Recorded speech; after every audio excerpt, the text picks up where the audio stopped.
Hi, good friends. How are you? I just came back today in recognition of the fact that war is mongering in the region because of the unimaginable. Governance has come to Ethiopia to the point you cannot even imagine why he's trying to go to war. Of course, he's isolated from the Oromos, from the Amharas, from the Tigrayans, from the rest of Ethiopia, just standing for himself, alone. A man, a narcissist that wouldn't die for the sake of millions of other people. Extremely selfish narcissist. He is coming to the north to justify his warmongering capacity based on the I don't understand what it is. What does he want right now coming to the north, actually? Eritreans and Ethiopians have started peaceful communication on public level. On public level. There is peace in the boundaries between the Tigrayans and the Eritreans. There is peace between the Tigrayans and the Amharas, relative peace. And definitely between the Tigrayans and the Afars. Of course, Eritreans and the Amharas included. This war is against everybody, let's say. War is going on. People are being raped. Demonstrations going on everywhere. People are running. Okay? Well, of course, demonstrations, hardly I'm talking about, because nobody can come out to the streets. They will kill us. Brutality to the point we cannot imagine. Brutality that we have never witnessed in the history of the region. Ladies and gentlemen, of course, there were some brutalities back then, long time ago, but in this century, this kind of brutality, lawlessness, and injustice overall, ladies and gentlemen. Therefore, war is coming to Eritrea. War is coming to the Tigrays. There is war going on in the Amhara region. There is war going on in the Bashangul region. There is war going on in everywhere, actually. In the Oromo region. War going on in the Afar region. And then the whole neighborhood is disturbed because of one ambitious man who wants to be an emperor of a big empire, like the Aksumite Empire, or like the Roman Empire, or whatever it is, the Persian Empire. Hallucination. Therefore, here I come today. I do believe if something is there that you cannot avoid, you can only prepare psychologically. And what is the psychological preparation the Tigrayans, the Eritreans, and the Ethiopians have to do at this point in time? Let me discuss that. I did a little research. If war is coming, if it is inevitable, if we cannot avoid it, we have to be ready and face it. We got to win that war of injustice, ladies and gentlemen. What I found out, and then we can all share it, ladies and gentlemen, and this is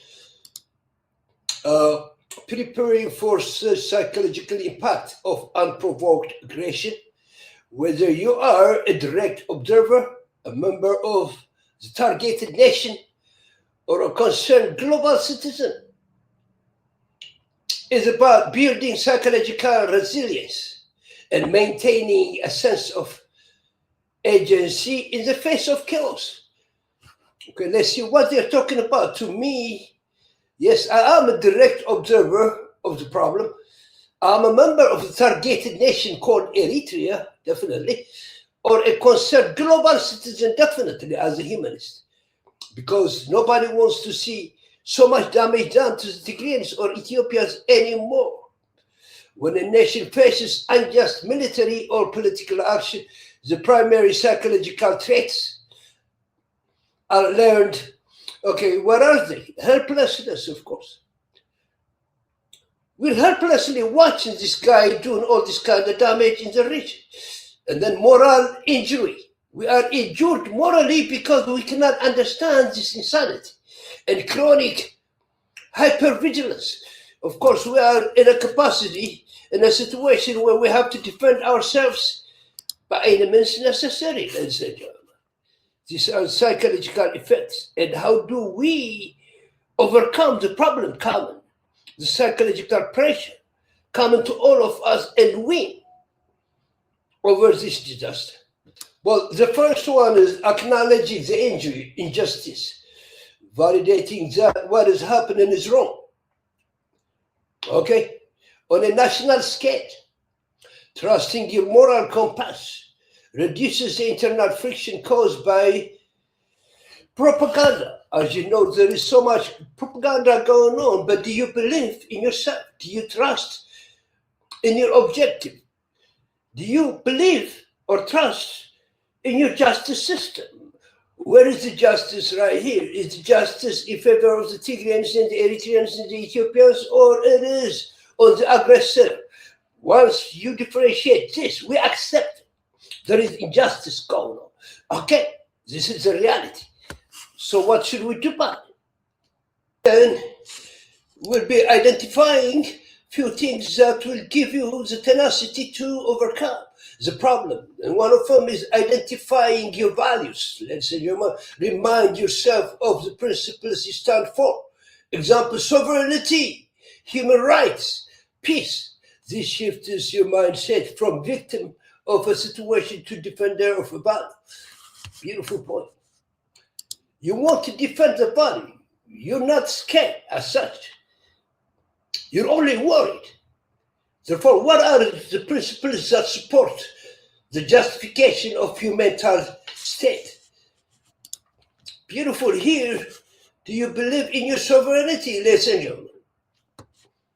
If you are an Eritrean, do you want to live in a sovereign country? Do you believe in human rights? Do you believe in peace? At this point, who is disturbing the peace? Are the Eritreans or the Ethiopians doing it, or this regime? And who's messing up with human rights everywhere? Is that the people or this Abiy's regime? And who is messing with the sovereignties of all the countries around? Once you identify that, definitely there have to be some methodologies where you can apply to defend yourself with beautiful clarity, without any illusion. And what are they? That's what I want to discuss. Ladies and gentlemen, we're not supposed to evolve our lives completely on this stuff. We still have to live our lives peacefully, right? Wherever we are. Therefore, they advise us to do certain things to overcome this, because one of the things is they lock you up psychologically. They call it managing the information diet. You will hear a lot of propaganda, a lot of lies here and there, okay? So how do you manage that? They say scheduled consumption of information.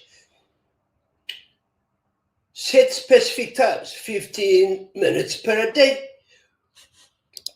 20 minutes per day, 30 minutes per day to check the news that you want. Because too many people are going to make money right now. Too many disturbed people will come up with different kind of information to disturb other people's peace of mind because they ain't got theirs. Therefore, you have to be careful. Careful. Selective information source. Just watch it for a while and leave. Do not dwell on that. Do not fall into the stories. The cyclic stories that give you traumatized, that make you traumatized, that give you problems in the mind, that actually obstructs the peace that you want to live in this life as an individual. In this managing information diet, verify your sources. Do not buy any kind of information that comes to you, ladies and gentlemen. Use reputable, fact-checked outlets. Depend on those kind of information outlets. Information outlets that you think tell relative truth instead of propaganda. Exposure to unverified graphic content can cause a lot of problems. You see, do not listen to everybody, because they will terrorize you. They will have a lot of interests. It could be financial or psychological. Some kind of way. Therefore, protect yourself from propaganda. Be selective. Get your information from selected sources that you can trust. Because of that, you can at least stay sane and well informed about the situation without personalizing. Which part of the justice you're at, which situation you're building your stamina of spirituality, you understand? At that point, do not panic too much. Relax. Let anything come. Whatever comes, Let it come. Eventually, it will be over anyway. Some kind of solution will come at the end of the day. So without panicking, without polluting yourself with a lot of distortions, propaganda, stay healthy. Okay? Keep doing your life without any problem, without being disturbed, without trusting the news that come around, unless you make sure something is wrong. Do not trust it. What they call silencing the noise. You silence the noise. You understand? You filter them out, and you stick to very few sources that you can trust, ladies and gentlemen. So what you want to do, if you want to help out, make sure you connect with the right kind of people. Make sure you discuss matters based on reality that you can actually substantiate with facts.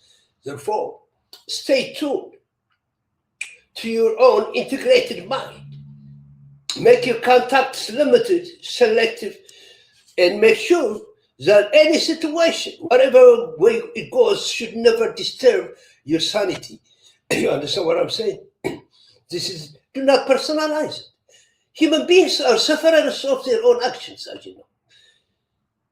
We are fighting. Everybody's fighting. So this is normal. Let it come.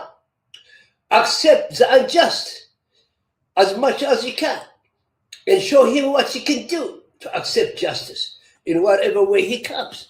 So you need good mental relaxation and a nice focal point on the things that you want to do. Okay? Stay positive. Be positive. Your intention has to be to solve the problem. Of course, we have to fight this if it comes like that. If a person comes and points a gun on your face, you will have to defend yourself whatever way it is. You are in that situation. Just control the show. Control the show. Do not get emotional on this.